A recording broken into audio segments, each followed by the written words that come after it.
नाशाय श्री गोविंदाय नमो नमः श्री गोविंदाय नमो नमः। सर्वज्ञ श्री चक्रधर स्वामी की जय। आपला महानुभाव पंथ उत्तर दिशेला जय श्री कृष्ण तथा दक्षिणेला भटमार्ग म्हणून प्रसिद्ध असणारा आणि अशा महानुभाव पंथात आपण सर्व राहणारे महानुभावी आहोत। मी तेजस्विनी आपल्या सर्वांचं आज दिनांक 25/5/2025 मध्ये सहर्ष स्वागत करते।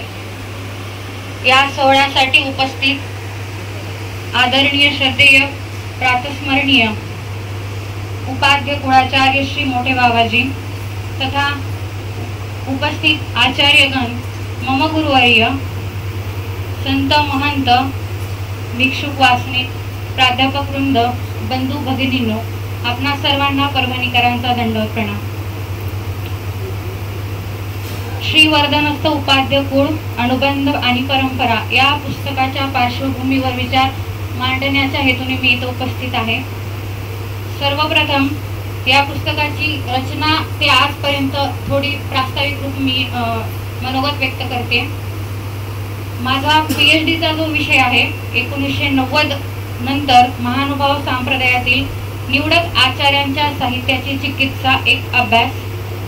हा विषय निवडल्यानंतर पंथातील सर्व आचार्य, आता व्यापक पंथ आहे, महानुभाव संप्रदाय अतिशय व्यापक आहे, पण निवडक आचार्य त्यामध्ये निवडले गेले। त्यामध्ये उपाध्य कुळांतर्गत श्री वर्धनस्थ बिडकर या पिढीचा मी इतिहास माझ्या PhD साठी वापरला।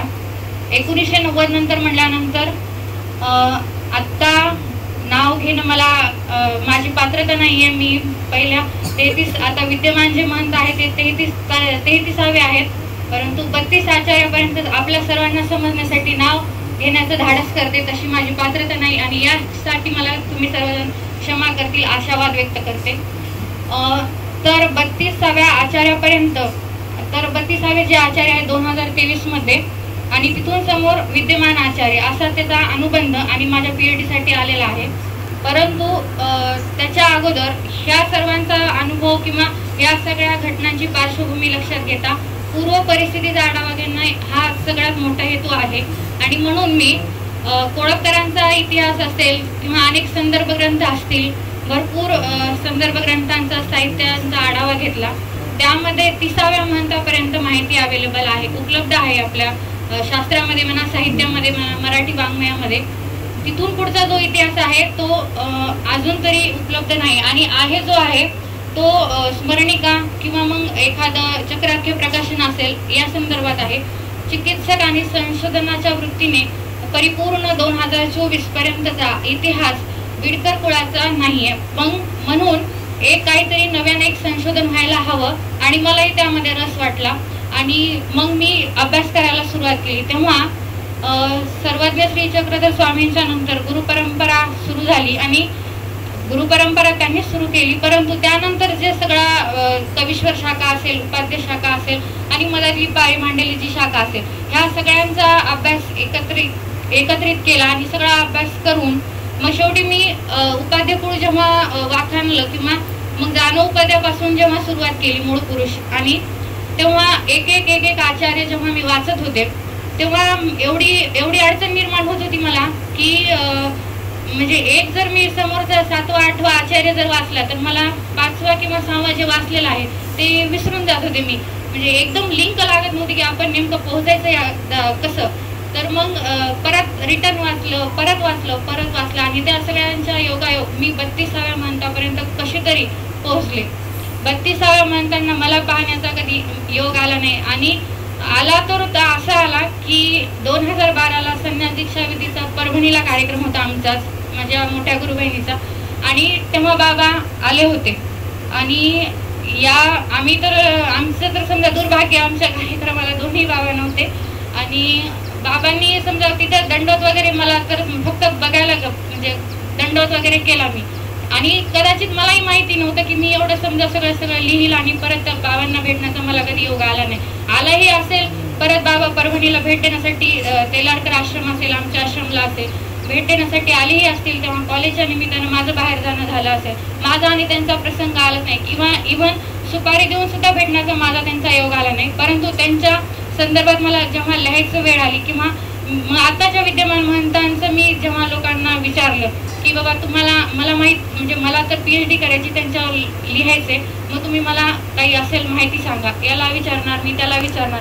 पण जो तो कसा सांगत होता, ज्याच्या त्याच्या व्यक्तिपरत्वे सांगत होता, ज्याच्या त्याच्या अनुभवातून तो मला जे साजेल असं उत्तर मला अपेक्षितच भेटत नव्हतं. आणि मग मी काय करावं काय नाही, मग डायरेक्टली कसं बाबांना फोन लावणार या हेतून बाबांशी, माझ्या गुरुबांशी बाबांचं बोलणं झालं. आणि त्याच्यानंतर बाबांनी मला एक शब्द दिला की तू निसंकोचपणे केव्हाही कधीही मला फोन करत जा, मी तुला माहिती देण्यासाठी कॅपेबल आहे. आणि मग नंतर मी बाबांकडून सर्व माहिती काही असो किंवा घेतली. तेव्हा मला खिसपुरीचा जो संदर्भ आहे तो मला कळत नव्हता. नेमकी मीही मुळात कधी खिसपुरी पाहिलेली नाही आणि नेमकी कशी बनवतात, काय बनवतात याचाही अर्थ माहिती नाही. मग बाबांनी मला ते सगळं समजावून सांगितलं, एकदा सांगितलं, दोनदा. जोपर्यंत ते समजत नाही तोपर्यंत मला खिसपुरीचा अर्थ त्यांनी व्यवस्थितरित्या समजावून सांगितला. राहिला प्रश्न 32व्या आचार्यांचा, मला त्यांच्याशी योग असा नाही आला, परंतु माझे गुरुबा एक प्रसंग नेहमी या पुस्तकाच्या योगानं असेल एक प्रसंग सांगत होते. बाबा, माझे गुरुबा एका मला वाटते जायराज बाबांसोबत बोरी निवासी पोथीला गेले होते बाबांच्या. आणि पोथीला गेलेले असताना बाबांनी पिडारण न करताच तिथून लवकर भेटकाळ वगैरे सगळं केलं आणि लगेच निघून आले. तर मग ते पिडारण करण्याचं राहिलं होतं. बाबांनी असं सांगितलं होतं की पिडारण करून जा बाबा, परंतु इकडे येण्यासाठी वेळ होत होता आणि मग तो वेळ जरी झाला तरी इकडे येणं म्हणजे मुश्किल होतं, कारण प्रवास खूप लांबचा टप्पा. आणि बाबा आले, परंतु बाबाला नंतर कळालं की यांनी तर पुढे जाऊन जेवण केले. आणि मग ते कार्यक्रम संपला, झाला 1 महिना उलटला, 2 महिना उलटला, 3 महिने उलटले, किती न जाणे किती महिने उलटले असतील. त्याच्यानंतर बाबा स्वतः साईडच्या आश्रमामध्ये, तेलारकर आश्रमामध्ये भेट देण्यासाठी आले होते. आणि आल्यानंतर प्रत्येक माणसं येतो आणि येतात आणि धावती भेट घेऊन दोन्ही आश्रमची जातात, ते आल्याशिवाय नाहीये. आणि बाबा, मग माझे गुरुबा तिथं गेले पलीकडे आश्रमात बाबांना बोलवण्यासाठी. तर बाबांनी भेटल्यानंतर बाबा म्हणे, का रे तू जेवण करून नाही गेला किंवा पिडारण करून नाही गेले, असं डायरेक्टली म्हणले बाबा. म्हणजे ते किती ममत्व असेल आणि ह्या ममत्वाला किंवा ह्या म्हणजे व्यक्तिमत्वाला मी तिथं चुकले असं मला लिहिताना तो त्याची खंत राहिली. परंतु हे बाबा मला वारंवार कधी सांगतात आणि तो प्रसंग, तो एकच प्रसंग जे आहे तो मी स्मरणात ठेवला आणि इथं सांगायला मला वाटते आज व्यवस्थित आहे. आणि त्यानंतर विद्यमान महंत त्यांची माहिती घेण्यासाठी मी तर बाबांना आधीच कॉल केला होता, परंतु 32व्या महंतापर्यंत जे आहे ते सगळी कॅपेबल माहिती मला भेटली. विद्यमान महंताची जेव्हा माहिती घ्यायची तेव्हा PhD साठी संदर्भ ग्रंथ अपेक्षित असतात. संदर्भ म्हणजे पुस्तकांसाठी, पुस्तकामध्ये कुठेतरी अगोदर माहिती पाहिजे आणि तेव्हाच आपण ती PhD मध्ये घेऊ शकतो. या अनुषंगाने ती माहिती बाबांची असेल, प्रासंगिक जीवन असेल किंवा शास्त्र अभ्यास असेल, बाकी सगळ्या ज्या गोष्टी आहेत त्याची माहिती कुठेच उपलब्ध नव्हती. मग उदगीरच्या त्या राष्ट्रीय कॉन्फरन्समध्ये पहिला लेख मी बाबांचा तिथं दिला आणि त्या लेखानंतर संदर्भ घेण्यासाठी मदत झाली आणि त्याच्या अनुषंगाने मग हळूहळू करण्यासाठी सुरुवात केलं. असं करत करत मी जवळपास 40 पुस्तकांचा आढावा त्या ग्रंथासाठी वापरलेला आहे आणि आज ग्रंथ तुमच्या समोर आहे. भविष्यात येणाऱ्या संशोधकांसाठी हा महत्त्वपूर्ण ठरेल अशा आशावाद व्यक्त करते. आणि सर्वात महत्त्वाचं म्हणजे पुस्तकाचं जे मुखपृष्ठ आहे आणि मलपृष्ठ आहे, पहिल्या मुखपृष्ठावर एक झाडाचं चिन्ह आहे आणि त्याच्या खाली एक पुस्तक आहे आणि पुस्तकाला सुद्धा हिरवळी पसरलेली आहे. बऱ्याच जणांनी मला प्रश्न असा विचारला की हा वटवृक्ष तुला देण्याचं कारण काय.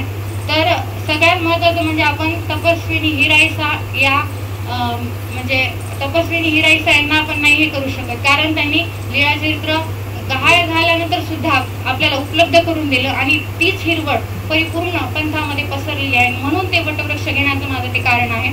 आणि त्याच्यानंतर शेवटच्या मलपृष्ठावर एक मी कोट्स तयार केलेलं होतं. ते कोट्स असं होतं की विश्वास नांगरे पाटील मुंबईचे कमिशनर आहेत आणि त्यांनी शिवाजी महाराजांच्या याच्यामध्ये भाष्य केलं. शिवाजी महाराजांच्या ज्यामध्ये सांगत होते, शिवाजी महाराजांच्या याच्यामध्ये भाष्य केलं की जो पुण्यावरून घोडा 8 तासामध्ये आणतो तो, त्याचं नाव येसाजी, धनाजी, आणि असं जी लावत आणि या सगळ्या नंदनवनाचं तोरण बांधतो त्याचं नाव शिवाजी.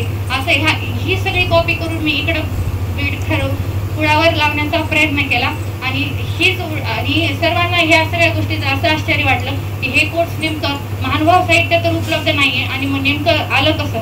तर हेही मी सांगते, मोबाईल पाहते मी, मोबाईल पाहणं नाही मानत, सगळेच बघतात. रील्स पाहत मला हे सकाळी 4:30-5च्या सुमारास समजा बाहेर कुठेतरी जायचं होतं आणि सहज मोबाईल ओपन केल्यानंतर मग मला ते सुचले की आपण हे जर तिथं बसवलं तर नक्कीच हे राहील. जसं मी आत्यालाही म्हटलं, तर आत्यालाही म्हटलं की कसं वापरायचं की नाही. आता ते प्रत्येक गोष्ट मी त्यांना सांगणं, आधी हे असं झालं, तसं झालं. त्या पुस्तकाचा शेवटी त्यांना कधी कंटाळा आला असेल, कारण एखाद्या माणसाला आलेली अडचण 7व्या-8व्या त्यांनी, आणि एवढं मोठं पद भेटणं आणि मिळवणं, त्याचं सगळं स्थैर्य टिकून राहणं साधी आणि सोपी गोष्ट नसती खरंच. आणि ह्या सगळ्या गोष्टींचा अन्वय साधताना बाकी मधातल्या सर्वच आचार्यांना थोडेफार कठीण म्हणा कसे तरी अनुभव येऊन गेले आणि त्यांनी त्यांचं स्थैर्य टिकून ठेवलं. आणि मग मला प्रश्न पडत होता असा की नाही, यांना एवढे संकट पेलली आहे मी, मग यांनी असं केलं असतं तर कदाचित बरं झालं असतं. हे आपल्या मनाची आत्ताची स्थिती आहे, पण त्यांना त्या काळात जर ते बरोबर वाटत असेल तरी सुद्धा परमार्गाची असेल पंथाची धुरा त्यांच्या अगदी हातात होती. आणि ती एकपणे नीटपणे निमूटपणे आणि एकनिष्ठतेने आजपर्यंत जपत आली. आणि आज 33वी महंत आपल्या सगळ्यांसमोर विद्यमान आहेत. सगळ्यात शेवटी राहिला प्रश्न, पूर्ण पुस्तक छापल्यानंतर एका विद्वान पंथातीलच महात्म्याकडे मी दिलं होतं की चेकिंगसाठी परत काही डाऊट्स वगैरे येऊ नये आपल्या पुस्तकासाठी. आणि या सगळ्यांसाठी डाऊट्स येऊ नये म्हणून मी त्यांना दिलं. त्यांनी आपल्या याला अभिप्राय दिलेला आहे पुस्तकाला, तुम्ही त्याचं नाव वाचायलाही. आणि त्यांनी मला मग प्रश्न विचारला की तू 33 आचार्यांपर्यंत जेव्हा आली तर तेव्हा 33 आचार्यांमध्ये तुला नेमके कोणते आचार्य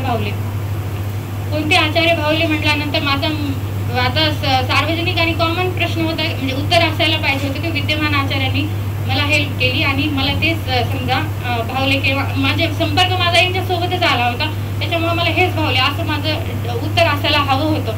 पण मग मी समजा त्यांना असं म्हटलं की नाही, मला 30वे महंत आवडले, आदरणीय ओंकार बाबाजी बिडकर. तर त्यांनी मला रिटर्न, म्हणजे त्यांना समाधान झालं नाही माझ्या उत्तरावर.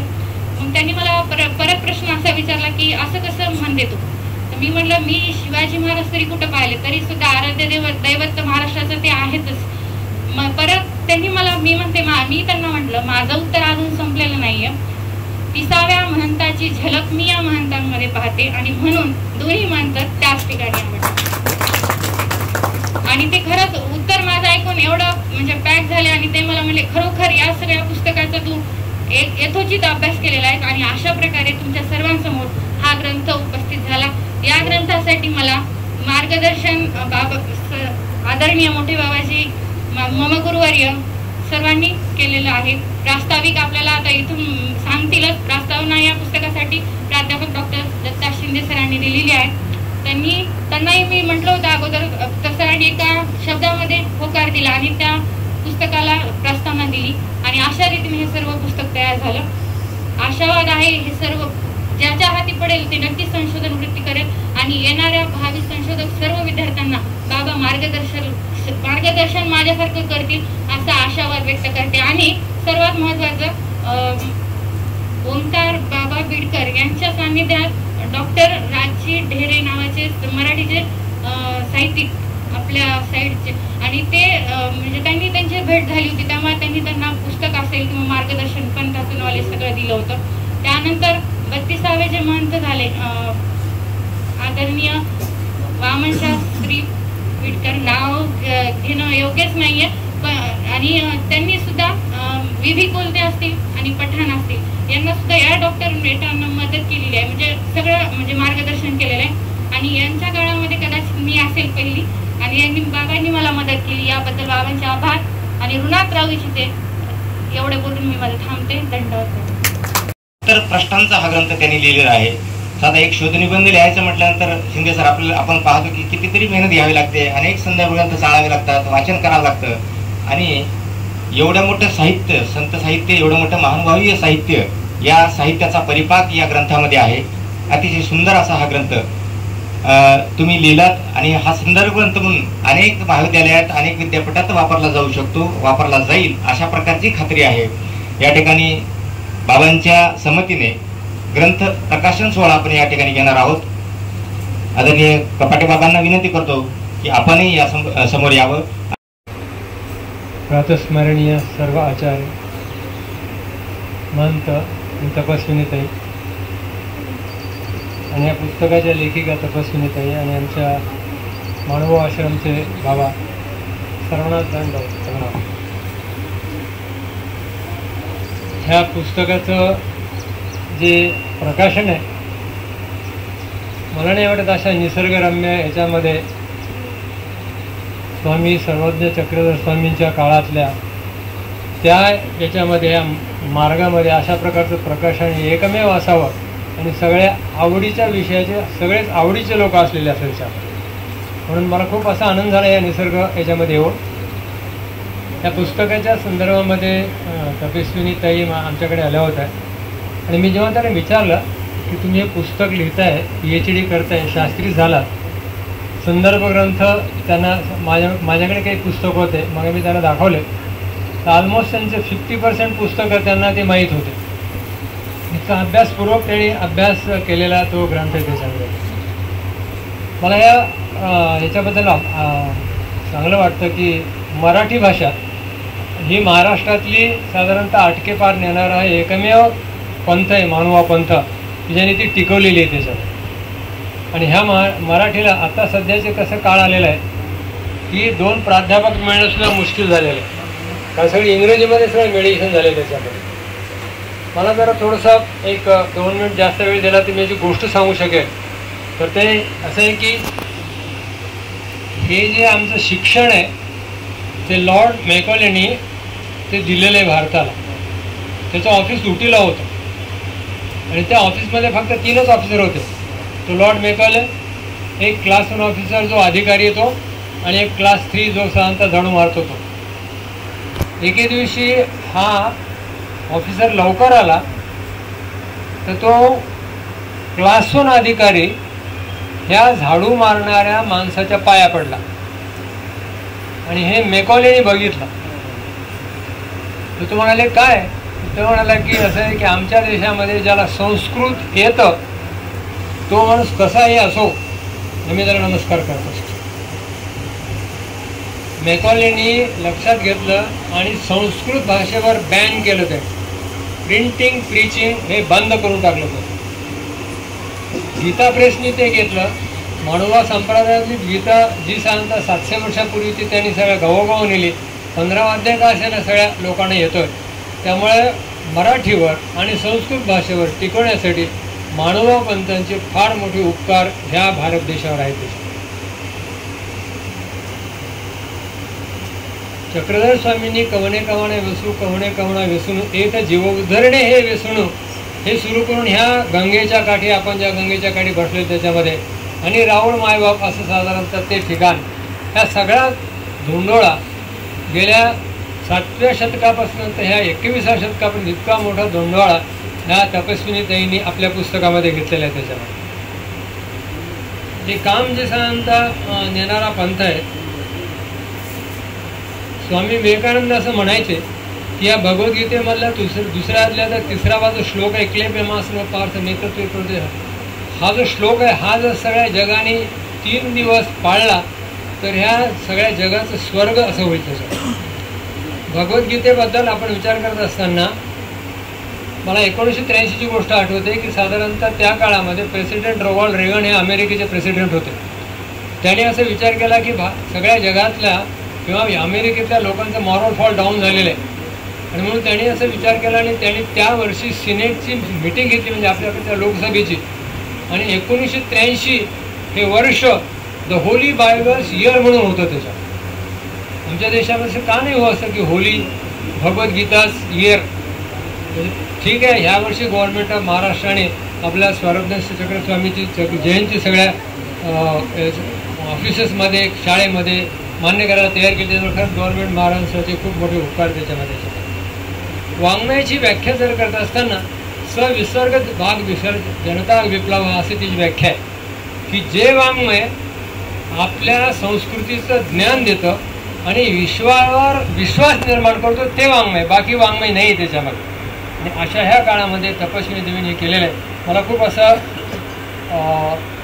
आनंदाची गोष्ट वाटली, कारण ह्याच्यामध्ये जो प्रवास आहे तो हरिराज बाबांचा खूप छान प्रसंग त्यांनी सांगितलेला आहे. हरिराज बाबा हे टिळकांना आणि भांडारकरांना भेटायला गेले होते आणि हरिराज बाबांनी एका शब्दाचे 10 अर्थ टिळकांना समजावून सांगितले. टिळकसुद्धा पॅक झाले त्यांच्या भाषेत म्हणायचे.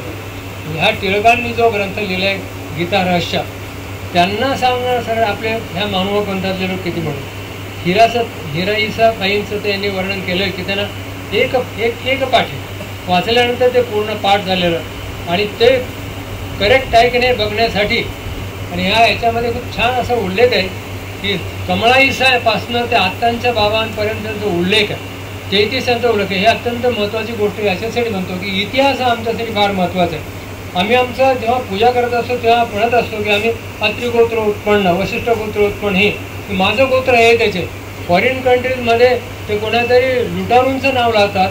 आमच्या देशामध्ये आमच्या ऋषींची कुळांची आम्ही नाव घेत असतो.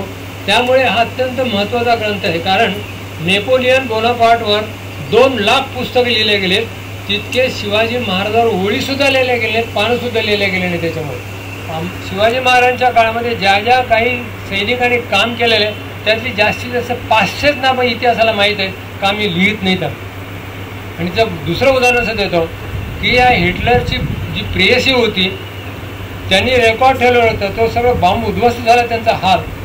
तर ह्या युद्धाच्या नंतर त्याच्या प्रेयसीचा हॉल जसा तसा बांधला. तर पाश्चात्य देशात लोक का पुढे गेले याचं कारण आहे त्यांची एक ना एक गोष्ट त्यांनी लिहून ठेवलेली आहे.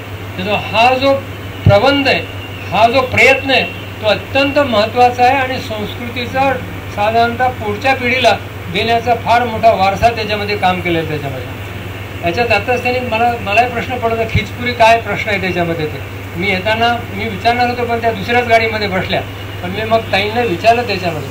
पण हा जो त्या खुचपुरीचा विषय आहे त्याच्यामध्ये हा अत्यंत महत्त्व. मी डॉक्टर आहे आणि मला लक्षात आहे त्याच्यामध्ये ह्या किती महत्त्वाचं आहे. त्याच्यामध्ये हे जे आमच्या संस्कृतीने दिलेले जेवण आहेत, ह्या प्रकारचे विविध प्रकारच्या आमच्या त्या भाज्या आहेत. 9 महिन्यामध्ये जी महिला साधारणतः तिच्या 9-8 चोळ्या होतात, तिचं जे वर्णन आहे अन्नांचं ते इतकं सुरेख आहे की आमच्या गोळ्यापेक्षा जास्त त्याला पुरवठा त्या अन्नातनं होत असतो. म्हणजे नवरात्रीमध्ये याच्यामध्ये प्रत्येकाचा मेनू ठरलेला, जसा पोळ्याचा पुरणपोळी ठरलेला आहे. ह्या याच्यामध्ये उपनिषदांचं असं म्हणणं आहे त्याच्यामध्ये की माणसाच्या मनावर कंट्रोल यायचा असेल तर पहिली गोष्ट कुठली असेल तर ती जेवणावर आहे. की पहिला तुम्ही ताटात जे टाकलेलं आहे ते तुम्हाला आवडो का न आवडो ते टाकायचं नाही, ते पूर्णपणे खायचं आहे आणि त्याच्यानंतर जो चॉईस आहे तो दुसऱ्या वेळेस मागायचा. हा जो अन्न ब्रह्मेती हा जो भाग आहे आणि तो इतका महत्त्वाचा आहे की माझ्या आयुष्यामध्ये येणारे जे काही छोटे छोटे एलिमेंट्स राहतात, खनिज पदार्थ लागतात, ते साधारणतः वेगवेगळ्या सणातून मिळालेल्या अन्नातून असतात. त्यामुळे आमच्या संस्कृतीने जो विचार केलेला आहे तो काही अशा सध्याच्या डॉक्टरच्या तसं नाही येतो. तो फार पुरागामी आहे आणि अत्यंत महत्त्वाचा भाग आहे. त्याच्यामध्ये उपयुक्त त्याच्यामध्ये वंशावळी आहे. त्याच्यामध्ये बीडकरांची यादी आहे, हस्तलिखित त्यांचं खूप सुंदर असं वर्णन दिलेलं आहे. त्याच्या हस्तलिखित खूप सुरेख त्याच्यामध्ये आलेलं आहे. त्याच्यात अत्यंत सुंदर छपाई झालेली आहे आणि प्रथम ह्या पुस्तकाला पुरस्कार प्रथमच वर्षी मिळावा अशी माझी अपेक्षा आहे. ते इतकं सुंदर पुस्तक ते छापलेलं आहे. त्याच्यामध्ये ह्या पुस्तकाने 12व्या शतकापासून ते 21व्या शतकापर्यंतचा इतिहास प्रवास घडवून आणला आणि ह्या सगळ्याच गोष्टींमध्ये त्यांनी मला जो विश्वास संपादन केला, आपण सगळ्यांनी शांतपणे ऐकलं. हे पुस्तक अत्यंत सुंदर आहे. याच्या अनेक प्रती निघाव्या अशी शुभेच्छा व्यक्त करून मला जी संधी दिली आपण शांतपणे ऐकलं ते सगळं सांगून मी माझे रजा घेतो आणि सर्वांना दंडवत प्रणाम. बीडकर बाबा यांच्या कुळाच्या अनुषंगानं लिहिलेला हा ऐतिहासिक ग्रंथ, त्याचं सर्व सन्माननीय महंतांच्या हस्ते या ठिकाणी प्रकाशन झालेलं आहे. आणि तत्पूर्वी मी सुरुवातीलाच तपस्विनी तेजस्विनी कपाटे यांना खूप खूप शुभेच्छा देतो.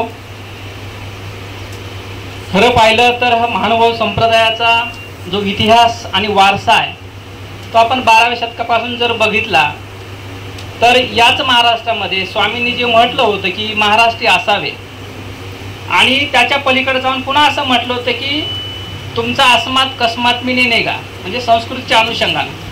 आणि मग जे काही सांगायचं आहे ते आपल्या माणसांना आपल्या बोलीभाषेमध्ये त्यांना रुचेल समजेल अशा भाषेमध्ये सांगितलं पाहिजे. हा पायंडा पहिल्यांदा या महाराष्ट्रामध्ये 12व्या शतकात स्वामींनी घालवून दिला, तो पंथीयांना, आणि तो आजपर्यंत तोच पायंडा टिकून आहे. मला या गोष्टीचं महत्त्व वाटतं. काहीच गोष्टी मी तेजस्विनीबद्दल सांगणार आहे की आपण जर बघितलं तर महानुभाव संप्रदायानं मराठी भाषेला समृद्ध केलं, मराठी साहित्याला समृद्ध केलं. मराठी भाषेला पहिल्यांदा जर गद्यात्मक ग्रंथ कोणी दिला असेल तर या संप्रदायानं दिला. लीलाचरित्राच्या रूपानं चरित्रात्मक ग्रंथ माहिमभट्टांनी लिहिला स्वामींच्या चरित्रावर. त्यानंतर मला दुसरं नाव आठवतं ते याच परिसरामधलं, या संप्रदायानं मराठी भाषेला पहिली कवयित्री दिली जी मध्ये महदंबा महदाईसा. आणि तेव्हापासून खरं तर स्त्रियांनी लेखन केलं पाहिजे. अनेक गोष्टींबद्दल स्वामींनी स्त्रियांनाच नाही तर अतिशय समतेचा पुरस्कार करणारा आणि विषमतेवर प्रहार करणारा हा संप्रदाय आहे. कारण आपल्याला माहिती आहे की ज्या ज्या महामानवांनी सत्य बोलण्याची धाडस दाखवलं त्या महामानवांना शेवटी त्याची किंमत मोजावी लागेल. तो आपला संप्रदाय असो किंवा अन्य असो, ती किंमत मोजली, परंतु सत्य बोलण्याचं धाडस ठेवलं, हे मला महत्त्वाचं वाटतं. आणि म्हणून वेगवेगळ्या पद्धतीचे ग्रंथ या संप्रदायामध्ये लिहिले गेले. चरित्र ग्रंथ असेल, भाष्य ग्रंथ असेल, टीका ग्रंथ असेल, व्याकरण ग्रंथ असतील, दृष्टांत पाठासारखा सुंदर ग्रंथ असेल. आणि याच परंपरेमध्ये पुढं आज मला त्यांचं महत्त्व याच्यामुळे वाटतं की स्वतः त्या PhD करत आहेत, म्हणजे संशोधन करत आहेत. आता दोन्हीही गोष्टी त्यांना सांभाळायच्या होत्या. मला ते पुस्तकाचं थोडंसं पाहत असताना, प्रकाशकाकडे देत असताना मधला जो काळ होता प्रस्तावना लिहित असताना, तेव्हा लक्षात आलं काही अनुभवांवरून की ती सांधेजोड करताना त्यांना किती अवघड जात होतं. म्हणजे एक तर त्या संप्रदायामध्ये आहेत, स्वतः संप्रदायामध्ये राहून त्यांना हे सगळं संप्रदायाची आचार प्रणालीची ती सांभाळायची आहे. दुसऱ्या बाजूला त्या संशोधक विद्यार्थिनी आहेत, त्यांचा दुसरा कोणीतरी गाईड आहे आणि त्याच्याही अंडरखाली त्यांना काम करायचे. परंतु या ठिकाणी त्यांनी दोन्हीही बाजूची अतिशय योग्य पद्धतीने सांधेजोड करण्याचं काम केलं. त्याच्यामध्ये त्यांना खूप त्रासही झाला. परंतु त्यांचं हे जे लेखन आहे, आणि सगळ्यात महत्त्वाची गोष्ट अशी आहे की त्यांनी जे हे लिहिलंय त्यांच्या आयुष्यामध्ये सुरुवातीला असा प्रसंग येणं म्हणजे कोणाच्याही आयुष्यामध्ये हे वाङ्मयरूपी जे काही त्यांचं अपत्य आहे आणि ते त्यांच्या समोर या ठिकाणी आपल्या सगळ्या महंतांच्या साक्षीनं त्याचं प्रकाशन होणं खरंच आयुष्यातला मला वाटतं की अतिशय महत्त्वाचा प्रसंग आहे. याचं कारण असं आहे की त्यांनी इकडचं शिक्षण घेत असताना BA झाल्या, MA झाल्या, चांगल्या मार्काने विद्यापीठातून नंबर आणला. त्यानंतर 6-7 वर्ष त्यांचं जे काही आचार्य जी पदवी आहे संस्कृतमधली, ती पदवी पण त्यांनी वरच्या मार्काने, वरच्या श्रेयांकानं पास केली. इतकं सगळं करून जेव्हा PhD मध्ये आपल्याला संशोधन ग्रंथ सापडत नाहीत, संदर्भ ग्रंथ सापडत नाहीत, ही अतिशय अडचण महत्त्वाची होती. कारण पूर्वीचं जर बघितलं तर इतिहास बराचसा लिहिला गेलेला आहे, परंतु सध्याच्या काळावर जर आपण बघितलं तर चालू काळामध्ये फारसं या बाबतीमधलं लेखन सापडत नाही. म्हणजे आपल्याकडे जसं मगर साहेबांनी सांगितलं की ज्यांचा इतिहास पक्का असतो, इतिहासावर ज्याची मांड असते, त्यांचीच संस्कृती थोडीशी सुधारलेली असते.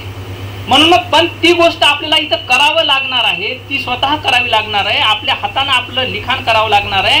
ही गोष्ट समजणं फार महत्त्वाचं आहे. मला त्या बाबतीमध्ये बाबासाहेबांचं फार कौतुक वाटतं. बाबासाहेबांनी म्हटलं होतं की आपला इतिहास आपल्याला लिहावा लागेल, जे आपल्याशी संबंधित घडलेलं आहे ते आपल्यालाच लिहावं लागेल.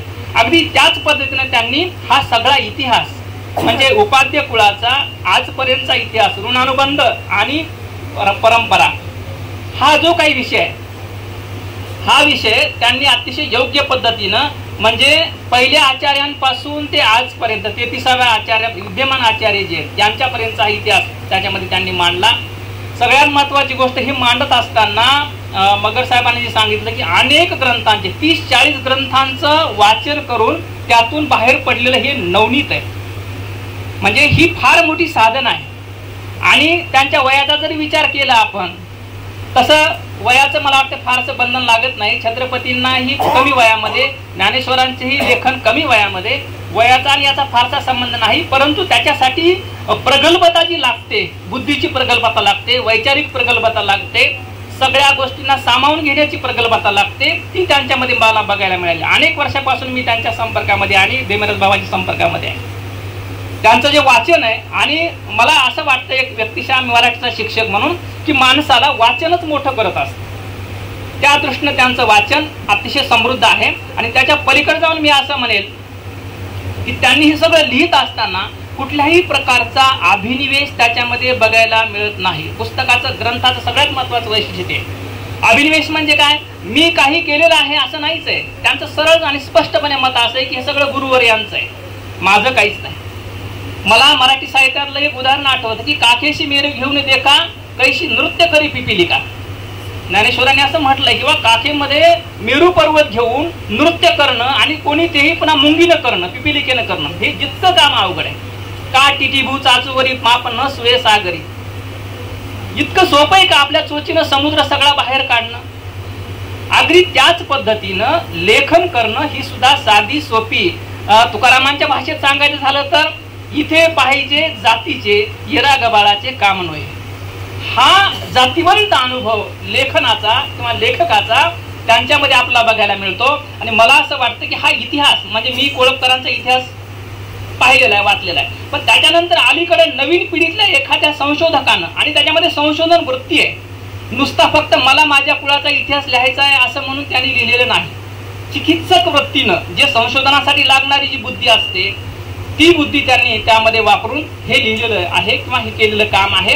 म्हणून इतिहास ग्रंथामध्ये झालेलं हे लेखन आणि साहित्यिक लेखन हे खरोखरच पुढच्या अनेक पिढ्यांना ते मार्गदर्शक ठरणार आहे आणि चिरस्थायी राहणार आहे. त्यांचं काहीतरी लेखन आहे, त्यांची काहीतरी कामगिरी आहे, म्हणून ती त्यांच्या पश्चातही राहील. म्हणून अतिशय महत्वाचा हा ग्रंथ या ठिकाणी आपल्या सगळ्या संत महंतांच्या उपस्थितीमध्ये आज प्रकाशित झाला. त्या ग्रंथाचा भाग होण्याचं भाग्य मला लाभलं, त्याचाही मला आनंद आहे. थोडंसं प्रास्ताविक मी त्याच्यामध्ये लिहू शकलो माझ्या बुद्धीप्रमाणे. आणि त्यावेळेसही माझं असं मत तिला प्रत्येक वेळेस असायचं की मी जे हे काय लिहितोय ते थोडंसं आपण तपासून घेत जा, म्हणजे बाबांकडून तपासून घेत जा. तर ते त्या वेळेला ह्या सगळ्या प्रक्रियेमधून गेलेलं लेखन आहे. म्हणून मला असं वाटतं की त्यातलं जे काही न्यून असेल ते काही राहिलेलं असेल तर ते असेल त्या लेखकाचं, आणि अधिक जे काही त्याच्यामध्ये आलेलं असेल तर ते असेल आपल्या सगळ्या गुरुवर्यांचं. आणि सगळ्यात महत्त्वाचं मला अजून एक प्रसंग आठवतो कवीश्वरांचा, की कवीश्वरांनी आपला ग्रंथ लिहिल्यानंतर, भास्कर भट्ट बोरीकरांनी आपला शिशुपालवध ग्रंथ लिहिल्यानंतर आपल्या गुरूंना जो दाखवला तो अभिप्रायासाठी दाखवला. आणि मग त्यांचा जो अभिप्राय आहे तो आपल्या सगळ्यांना माहिती की भटो ग्रंथ कसा झाला. म्हणून या ठिकाणी मला वाटतं की तिची जी सगळी कष्ट आहेत, तिचे हे सगळे कष्ट या ठिकाणी कामी येतील. आपल्या सगळ्यांच्या समोर तिनं जो ग्रंथ ठेवलाय तो अभिप्रायासाठी ठेवलेला आहे. तिच्या ग्रंथामध्ये काही कमी असेल तर ते तिचा असेल, अधिकचा असेल तर ते ईश्वराचा असेल. अशा पद्धतीने मला वाटतं की एक या ग्रंथाचं महत्त्व या ठिकाणी नमूद करतो. आम्हाला थोडंसं बोलायला उभं राहिल्याच नंतर 50 मिनिटं बाबा आम्ही बोलतच असतो, कारण 50 मिनिटं आम्हाला सांगितलेलं असतं बोलायचं. पण या ठिकाणी वेळेचं थोडंसं भान राखून मी आपली सगळ्यांची या ठिकाणी माझ्याकडून काही जर गेलं असेल, कारण सगळ्या एवढ्या साधू संतांच्या समोर, महंतांच्या समोर मी पण पहिल्यांदाच बोलतोय. आमच्या साहित्यिक कार्यक्रमामध्ये बोलणं वेगळं आणि इथल्या व्यासपीठावर बोलणं वेगळं याची मला जाणीव आहे. एवढं मी माझं थोडक्यात मनोगत व्यक्त करतो आणि या ठिकाणी थांबतो. धन्यवाद. कृता ही धरा दातारा करुणा करा वरमते द्यावे विभो गुर्जरा सर्वज्ञ श्री चक्रधर स्वामी की जय. आजचा हा मंगळमय सोहळा वर्धनस्थ उपाध्ये कुळ अनुबंध आणि परंपरा या उपाधकुळाच्या परंपरेच्या इतिहासाच्या या ग्रंथ प्रकाशनाच्या सोहळ्याच्या निमित्तानं आपण एकत्रित जमलेलो आहोत. तत्प्रसंगी या सोहळ्याचे अध्यक्ष उपाध्ये कुलाचार्य प्रातस्मरणीय त्रिदंडीयुक्त आचार्य महंत श्री वर्धनस्थ रणाईचे मोठे बाबाजी, आदरणीय पूजनीय गुरुतुल्य ईशाधिष्ठित श्री दीपक मामाजी गुजर, आदरणीय पूजनीय आचार्य महंत श्री श्रद्धेय श्री सरळ बाबाजी, आदरणीय पूजनीय आमचे गुरुबंधू सहदेव मुनीजी, आदरणीय पूजनीय शरद दादाजी, आदरणीय पूजनीय श्री दामोदर बाबाजी, आदरणीय पूजनीय महंत श्री कमळाकर बाबाजी, सर्व वर्धनस्थ परिवार आणि आमच्या सोबत परभणी निवासी आलेले डॉक्टर मगर साहेब, doctor Shinde, doctor Ramesh Shinde, doctor Mane, doctor Madhukarraoji More, सर्व वासनिक बंधू भगिनी, हा जो ग्रंथ प्रकाशन सोहळा, ही जी उपाद कुलाची परंपरा प्रत्यक्ष भट्टोबासांनीच हा उपाद कुल, तुम्ही उपाद्य कमळाविसा म्हणा. कमळाविसा ही जी भट्टोबासांची जरी शिकीन असेल, भट्टोबासाला निमित्त करून ती अनुसरलेली होती, परंतु तिची ओळख सांगत असताना भट्टोबासांनी आचार्यांनी प्रथम आचार्यांनी सांगितलं की हिला उपाद्य कमलाईसा म्हण. त्या काळापासून ही उपाध्याची परंपरा आजपर्यंत ह्या आचार्य परंपरेपर्यंत आलेली आहे. आणि हा जो इतिहास आहे, हा इतिहास प्रत्येकाच्या दृष्टीपुढे ठेवल्याशिवाय आपल्याला आचरण घडत नाही. कोणत्याही व्यक्तीला, एखाद्या मार्गातल्या व्यक्तीला जर ईश्वराच्या धर्माचं जरी आचरण करायचं, त्याला गुरुच्या परंपरेचा कुठेतरी आधार घ्यावा लागतो. गुरुच्या इतिहासाचा आधार घेऊन त्या गुरुच्या मार्गातली जी उठ बसण्याची परंपरा, त्या गुरुच्या मार्गात अभ्यासाची जी परंपरा आहे, ज्या गुरुच्या मार्गाची बसण्याच्या, स्मरणाची, देवपूजाची, वस्त्राची सुद्धा एक परंपरा आहे. आमच्या कवीश्वरांनी पदर कोणीकडून नेसावा, उपाध्याने पदर कोणीकडून नेसावा, ही जी आचार्याची जी परंपरा आहे, ही परंपरा, हा इतिहास जर सतत तेवत ठेवायचा असेल, त्याला प्रज्वलित ठेवायचा असेल, तर त्या इतिहासाचा दृष्टी आपल्या डोळ्यापुढे ते दृष्टीपूत करावं लागेल. इतिहास आपले आचार्य कसे होते, पहिल्या आचार्यांच्या चर्येमध्ये सामर्थ्य होते, चर्येमध्ये त्यांचं आचरण करून यायचं. ते आचार्य ते काही सांगत बी नव्हते, कुठं प्रवचन घेत नव्हते, कुठं पोथी करीत नव्हते, परंतु त्या चर्येतून, स्मरणातून, त्यांच्या उड वसनेतून लोकांवर अशी एक छाप पडायची की त्यांना बघितल्या बघितल्या दंडवत करावं असं वाटायचं. मग हा जो इतिहास आहे, तो इतिहास कुठंतरी पुढच्या पिढीला कामा यावा. आजची तरुण पिढी जी भिक्षुक वर्ग आहे, वासनिक आहे, या वासनिकाला सुद्धा आपल्या आचार्यांच्या इतिहासाची जाणीव व्हावं की आपली परंपरा ही सनातन परंपरा. जसं हिंदू समाजाचे जगद्गुरु शंकराचार्यांची एक परंपरा, शंकराचार्य म्हणजे ते शंकराचाच अवतार समजतात शंकराचार्याला, परंतु आपली तर परंपरा ईश्वराचार्य आहे. आपण कोण आहोत? ईश्वराचार्य आहे. ईश्वराने अधिष्ठित केलेले आचार्य आहेत. भट्टोबासांना ईश्वराने तैसा तू आचार्य नव्हेस.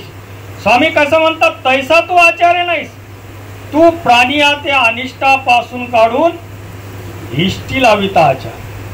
ही ईश्वराच्या आचार्य परंपराचं वैशिष्ट्य आहे की अनिष्टापासून काढून ईश्वराच्या कैवल्य मार्गापर्यंत त्याच्या बोटाला धरून नेऊन ते ईश्वर पद दाखविणं, ही परंपरा जाणून घेण्यासाठी, त्या परंपरेचा इतिहास आपल्या डोळ्यापुढे ठेवण्यासाठी तेजस्वीने हे छोटेसे कार्य केले.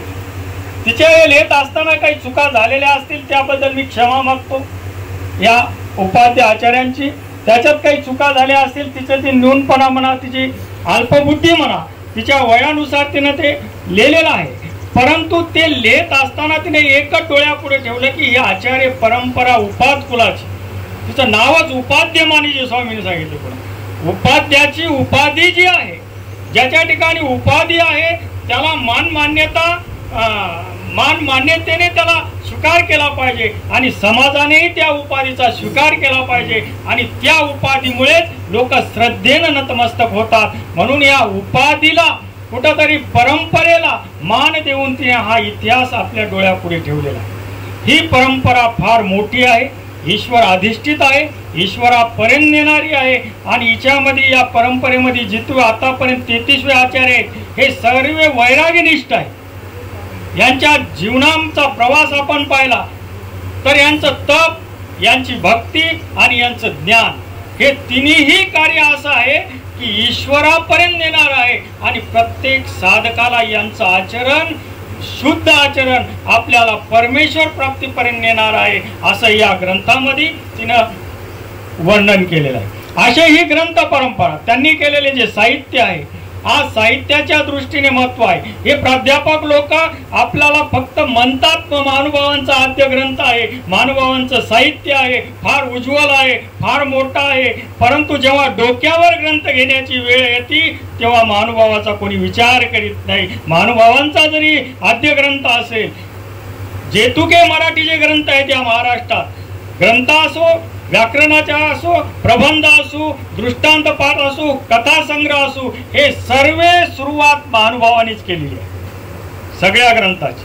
परंतु मान घेताना हे प्राध्यापक लोक फक्त डिग्री घेताना आपल्या ग्रंथाचा उपयोग करतात आणि डिग्री झाली की आपल्या ग्रंथाला फक्त म्हणतात की महानुभावांचं साहित्य फार चांगलं आहे, परंतु डोक्यावर कधीच आपल्याला घेत नाही। ही सुद्धा माझी खंत आहे। मग यासाठी महानुभावांचे ग्रंथ जर या समाजाला डोक्यावर घेऊन जर सांगायचं असेल की हा खरा आद्य ग्रंथ आहे, त्याला आपलेच साहित्यिक निर्माण झाले पाहिजे, आपलेच प्राध्यापक निर्माण झाले पाहिजे, आपलेच PhD कार निर्माण झाले पाहिजे। म्हणून या महानुभावांच्या ज्या वासनिक असेल, महानुभावांचे जे आश्रमस्थ असतील, यांनी आपला साहित्य कसा निर्माण करता येईल याच्यावर मी दृष्टिक्षेप टाकला पाहिजे। आणि या जे विद्यार्थी त्या याच्यात बसत असेल, साहित्यात बसत असेल, सगळेच गुण सगळ्या ठिकाणी नसतात। एखादा साहित्यिक असू शकतो, एखादा पेटीवादक असू शकतो, एखादा प्रवचनकार असू शकतो, सगळे गुण असे एकाच ठिकाणी नसतात।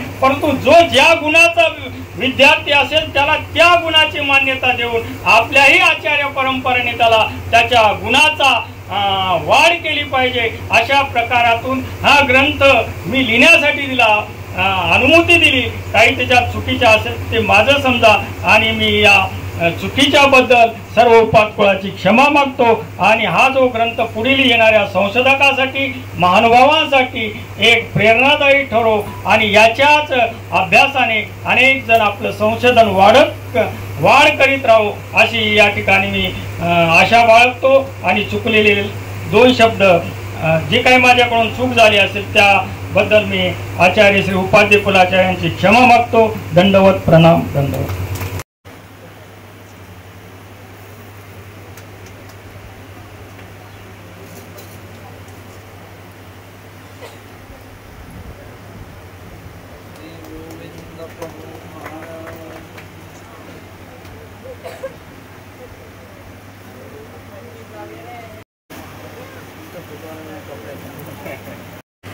ते घोडिली ती माला वदनार्थ हेतु धरुणी त्वत्प्रार्थना मांडली सर्वज्ञ श्री चक्रधर स्वामी की जय।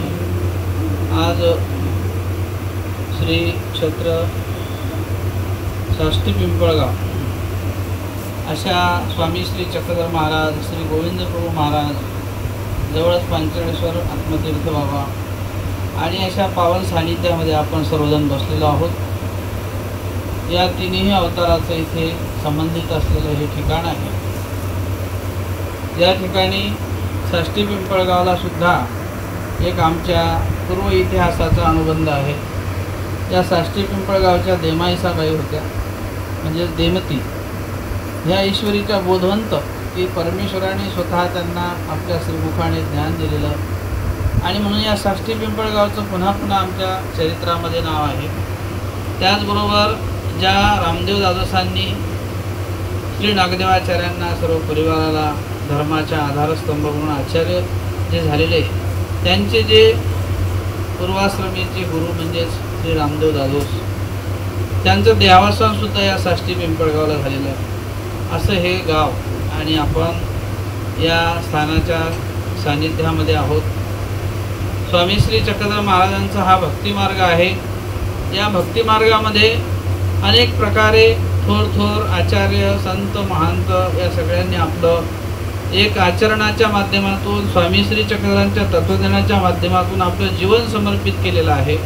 आणि असा हा ग्रंथ प्रवास या आज जे पुस्तक या ठिकाणी प्रकाशित होत आहे या निमित्ताने आपण सर्वजण उपस्थित आहोत, ज्यामध्ये प्रामुख्याने आदरणीय परमपूजनीय श्री दीपकराज मामाजी गुर्जर, आदरणीय परमपूजनीय महंत देमेराज बाबा, त्याचप्रमाणे आदरणीय श्री सहदेवणी दादा, महंत दामोदर बाबा, त्याचप्रमाणे आमचे महंत सरळ बाबा, आणखी या ठिकाणी उपस्थित आमच्या आश्रमातील सर्व साधनवंत, परभणी येथून आलेले सर्वच प्राध्यापक मंडळी आहे, डॉक्टर साहेब आहेत, आमच्या आश्रमातील तपस्विनी ज्यांनी या पुस्तकाचं लेखन केलं अशा तेजस्विनी ताई, तपस्विनी आश्रमातील सर्वच महिला, गुरुआई आदी सर्व भक्त मंडळी.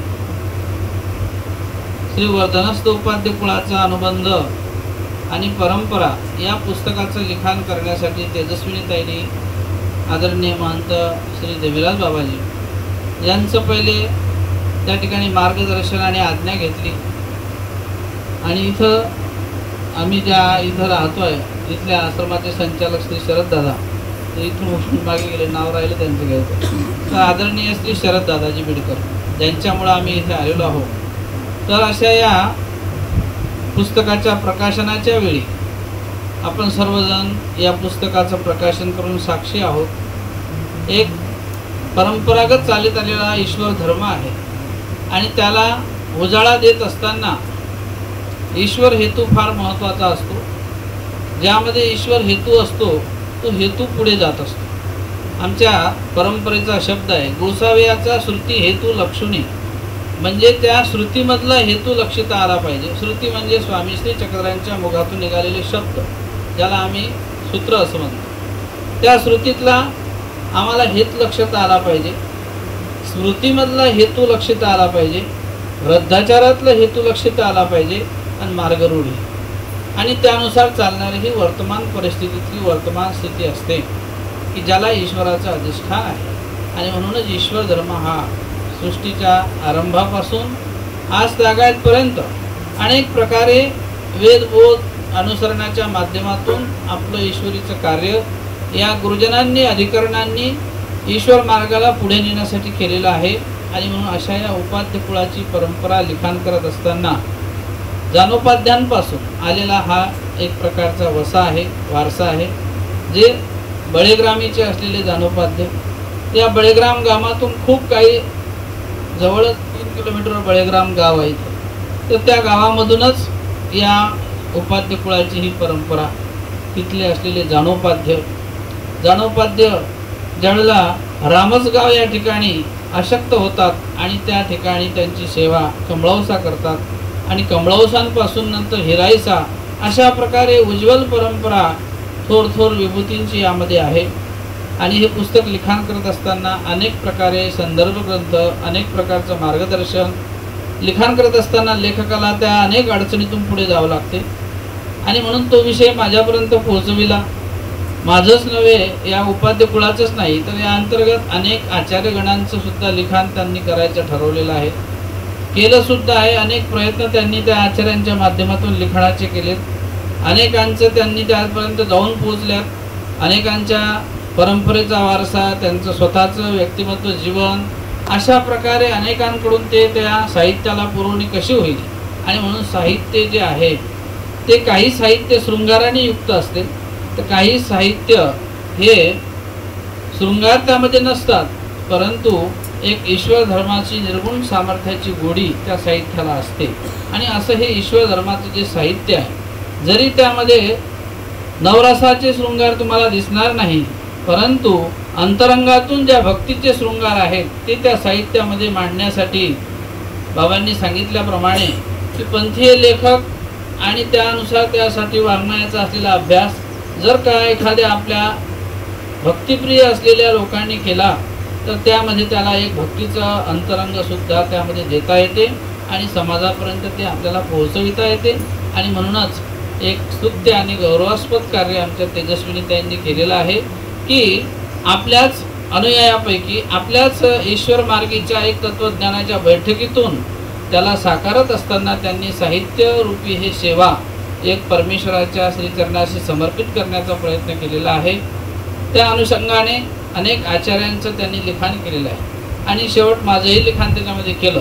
परंतु ते करत असताना माझ्यावरती थोडं जास्तच झालं असं मला वाटलं. मी तिला बोलूनही दाखवलं की शेवटचं लिखाण माझ्यावर जास्त आहे तर माझं एवढी करण्याची गरज नव्हती. मी नवीनच माणूस आहे या समजा पदावरती आरूढ झालेला, पण तरीसुद्धा त्यांनी इतर साहित्य जास्त उपलब्ध नसल्यामुळं त्यांनी माझी माहिती घेत राहिल्या. काही लिखाण केलेले, काही माझी पुस्तकं, काही लेख असतील ते त्यांनी मागविलेत. अशा प्रकारे माझ्यासुद्धा जीवनामध्ये एक श्री गुरुजींचा असलेला सेवेचा भाग आहे. आणि मी काही फार मोठा तत्ववेत्ता नाही, परंतु श्री गुरुजींच्या प्रसन्नतेने या गोष्टीला गुरूंची प्रसन्नता लागते, ईश्वराची कृपा असावी लागते. या दोन गोष्टी फार महत्त्वाच्या असतात. आणि म्हणून माझ्यासुद्धा ब्रह्मविद्या अध्ययनाची सुरुवात आपल्या परभणी जिल्ह्यातूनच झालेली आहे. जोडपरळी या ठिकाणी आमचे विद्या गुरुवर्य परमपूजनीय प्रातस्मरणीय आशनाख्य श्री मोठे बाबा म्हणजेच भोजने बाबाजी चातुर्मासीला जोडपरळी या गावी असताना आपण ज्यांचा आता सत्कार केला असे आदरणीय श्री गोपीराज दादा म्हणजेच गोपीराजजी काळे यांनी आणि गुलाबराव भाऊ काळे यांनी आम्हाला चातुर्मास दिली मार्गाला दोघां मिळून. आणि मग त्या चातुर्मासीच्या माध्यमातून तिथे मार्ग 4 महिने 6 महिने होता. आणि मग तिथून माझी सुरुवात झाली त्या ब्रह्मविद्या अध्ययनाची. मी मार्गात गेलो. माझ्या श्री गुरुजींचं अत्यंत माझ्यावरती मानसिक प्रेम होतं याची मला वेळोवेळी जाणीव. मी गेल्यानंतर 15 दिवसातच बाबा तिथे पोहोचले. रस्तासुद्धा नाही परळी गावात त्यावेळेला जायला. 18 किलोमीटरचा प्रवास झरीवरून करावा लागेल. पण तिथे बाबा आले, माझी विचारपूस केली आणि मला भेट दिली. त्यानिमित्तानं मार्गमंडळीला भेट झाली. मग सगळी मंडळी विचारले, बाबा तुम्ही अचानक कसे आले? तर भेटीच्या निमित्तानं मी आलो. आणि अशा प्रकारे तिथे त्यावेळेला एक रात्रभर बाबांनी मुक्काम केला. आणि मग तिथून माझ्या ब्रह्मविद्या अध्ययनाची सुरुवात झाली. ज्यांच्या सानिध्यात मला पाठविलं त्यांनीसुद्धा अगदी मनोभावे मला ते ब्रह्मविद्येचं शास्त्राचं बाळकडू दिलं. मी फारसा काही त्या ठिकाणी खूप काही असा प्रयत्न केला नाही, पण जे मला मिळालं ते अगदी मनोधर्माचं आहे. आणि म्हणून ती माझ्या हृदयात विद्रुप्त आहे असं मला जाणवते. ती गुरुप्रसन्नतेची आहे, श्री गुरुजींच्या प्रसन्नतेनं. आणि आमच्या प्रणव आश्रम मानव संस्थेमध्ये ज्यांचं समजा खरोखरच योगदान आहे, जे आमच्या श्री गुरुजींचे बंधू म्हणजे कैवल्य असे आचार्य श्री गुरुवर्य सरळ बाबा यांच्या माध्यमातून ते विशेष प्रकारे आमची ही संस्था जडणघडण करत राहिली. आणि त्यामुळं परिवाराच्या दृष्टिकोनातून आम्हालासुद्धा त्यांचं विशेष प्रकारचं प्रेम आणि या धर्मरूप कार्यासाठी त्यांची उभारणी, प्रत्येकाला मार्गदर्शन, प्रत्येकाला आर्थिक असो त्याचप्रमाणे कुठल्या प्रकारे एखादं बळ असो ते त्यांच्या माध्यमातून व्यवहाराचं मिळत गेलं. आणि म्हणून व्यवहार धर्म ह्या सगळ्या गोष्टी महत्त्वाच्या असतात. आणि हे सगळं मांडण्यासाठी त्याला कुठल्या ना कुठल्या प्रकारची एक परंपरा असावी लागते, त्याला एक अधिष्ठान असावं लागते. आणि त्या अधिष्ठानाची मांडणी करत असताना सुद्धा ईश्वर हेतू त्यामध्ये असावा लागतो. अशा प्रकारे या श्री उपाध्य कुळाची परंपरा या 33व्या आचार्यापर्यंत येऊन पोहोचलेली आहे. आणि म्हणून तो मांडण्याचा प्रयत्न, त्यामध्ये व्यवहार, त्यामध्ये धर्म, त्यामध्ये असलेली मार्गाची उडबस, आजच्या परिस्थितीत असलेली धर्मरूप मार्गाची परंपरा, ह्या सगळ्या गोष्टी त्यामध्ये तुम्हाला बघायला मिळतील. आणि खरोखरच त्यांनी हा केलेला प्रयत्न पुढच्या पिढीसाठी स्तुत्य आहे. समोरील पिढीसाठी त्याचा एक आदर्श इतिहास रूपाने ज्यावेळेला त्याची एक आठवण होत असते त्यावेळेला पुढच्या पिढीला तो इतिहास निश्चितच जागृत अवस्थेला आणत असतो, आपलं कार्य जागृत अवस्थेला पोहोचवित असते. ते कार्य समाजासाठी अभिमुख हो. आणि अशा प्रकारे त्या पुस्तकाचं जे आज लिखाण झालेलं आहे किंवा पुस्तकाचं जे त्या ठिकाणी एक सादरीकरण त्यांनी समाजाच्या अभिमुख केलेलं आहे, निश्चितच समाज हे त्या पुस्तकाला स्वीकार करेल अशी प्रभूचरणी प्रार्थना करतो. आणि मार्गदर्शनासाठी त्यांनी अनेकांचं सहकार्य या ठिकाणी घेतलेलं आहे. अनेक जण त्यांना सहकार्य रूपी मार्गदर्शन या पुस्तकाला लाभलेलंच आहे. निश्चितच ते आणि प्राध्यापक वर्ग त्यांच्या माध्यमातून सुद्धा त्यांना अनेक प्रकारे मार्गदर्शन सहकार्य लाभलेलं आहे. आणि अशा प्रकारचं कार्य हे ईश्वर मार्गाच्या उपयोगी जावो, त्यांची धर्मरूप सेवा परमेश्वराने स्वीकार करो एवढी सदिच्छा व्यक्त करून आमच्या संपूर्ण उपाध्य कुळ अनुबंध परंपरेच्या माध्यमातून वर्धनस्थ कुळाच्या वतीने कपाटे ताई व बाबांना आम्ही लाख लाख शुभेच्छा देऊन माझे 2 शब्द या ठिकाणी संपवले. सर्वज्ञ श्री चक्रधर स्वामी की जय. मी माझ्यावर जी आमचे परभणी आश्रमाचे संचालक आदरणीय देमेराज बाबा यांनी जी सोपवलेली सेवा आहे ते म्हणजे आभार प्रदर्शन. आज खूप माझ्यासाठी तरी हा भाग्याचा दिवस आहे. बाबाच्या सांगण्यावरून आज तपस्विनी तेजस्विनी ताई कपाटे लिखित उपाध्याय श्रीवर्धनस्थ उपाध्याय कुळ अनुबंध आणि परंपरा या ग्रंथाचं प्रकाशन ज्या ठिकाणी होतंय, अतिशय श्री आताच बाबांनी सांगितलं की तिन्ही अवताराचा संबंध या परिसराला लाभलेला आहे. आणि आज या कार्यक्रमास अध्यक्ष म्हणून लाभलेले प्रातस्मरणीय ज्ञानवृद्ध तपोवृद्ध त्रिदंडीयुक्त मोठे बाबा रणाईचे यांनी या ठिकाणी या ग्रंथाचं प्रकाशन केलं. या कार्यक्रमास इथं उपस्थित असलेले परमपूज्य परमहंत गुर्जर बाबा, परमपूज्य परमहंत दामोदर बाबा, परमपूज्य परमहंत सरळ बाबा, परमपूज्य परमहंत सहदेव बाबा, परमपूज्य परमहंत कमलाकर बाबा, ईश्वर भक्त श्री शरदमुनी दादा, ईश्वर भक्त श्री सुखदेव मुनी खेडकर बाबा, आमचे गोपीराज दादा काळे, इथं उपस्थित असलेले सर्व संत साधक आणि तपस्विनी आणि सर्व प्राध्यापक आणि भिक्षू यांना सर्वांना मी दंडवत करतो. आणि या कार्यक्रमास बाबांनी अतिशय मोलाचं मार्गदर्शन केलं. ईश्वरीय प्रसन्नता असेल तर कुठलंही कार्य सिद्धीत जातं. हे जे स्थान आहे साष्ट पिंपळगाव आपण बघतोय, इथे जवळच आपलं जे पांचाळेश्वर महास्थान आहे श्री दत्तात्रय प्रभूचं, आणि गोदावरीचा प्रवाह हा पश्चिमेकडून आता आपण खाल्ल्या बाजूला आहेत म्हणजे पूर्वेकड, त्याप्रमाणे जे महानुभावाचं साहित्य हे प्रवाहित राहिलं पाहिजे. आणि ते निश्चितपणे, कारण आमचे जे मार्गदर्शक आहेत देमेराज बाबांनी जी खंत व्यक्त केली आणि त्याच्याशी मी पूर्णपणे सहमत आहे. प्रत्येक बाबतीत महानुभावांच्या साहित्याचा वापर केला जातो, पण ह्याला अपवाद एक दोन लेखक आहेत बाबा, की डॉक्टर भालचंद्र नेमाडे आणि डॉक्टर सदानंद मोरे हे ज्या ज्यावेळेस मराठी साहित्याचा किंवा याचा ज्यावेळेस ते आढावा घेतात आणि त्यामध्ये सर्वात अगोदर जो उल्लेख असतो संत ज्ञानेश्वर किंवा तुकारामाच्या अगोदर ज्यांचा उल्लेख असतो ते म्हणजे आपले सर्वज्ञ श्री चक्रधर स्वामी महाराज आणि या महानुभाव पंथाचा. अशा पद्धतीनं हे जे आपलं जे साहित्य आहे अतिशय मोलाचं आणि ते पुढं विकसित आणि प्रवाहित होत आहे. हे आज उपस्थित असलेले जे आचार्य प्रवर, इथं उपस्थित असलेले सर्व संत महंत यांच्या प्रसन्नतेनं आणि ईश्वराची जी प्रसन्नता, आजच्या कार्यक्रमाच्या प्रसंगी आता वेळ झालेला आहे. मी सर्वांचे आयोजकांच्या वतीनं इथं मनपूर्वक आभार कारण बाबांचे आभार व्यक्त करणं एवढा मी मोठा नाही बाबा, मी आपल्या ऋणातच राहू इच्छितो आपल्या सर्वांच्या. कारण या महानुभाव पंथाचं तसेच आपल्यासारख्या थोर महंतांचं या समाजावर फार मोठा म्हणजे ती कृतज्ञतासुद्धा इथं व्यक्त करणं मी इथं म्हणजे मी तेवढ्या पात्रतेचा नाही तरीसुद्धा एक कार्यक्रमाचा भाग म्हणून आपल्या सर्वांचं इथे उपस्थित राहिल्याबद्दल मी आयोजकांच्या वतीनं मनपूर्वक इथं ऋण व्यक्त करतो.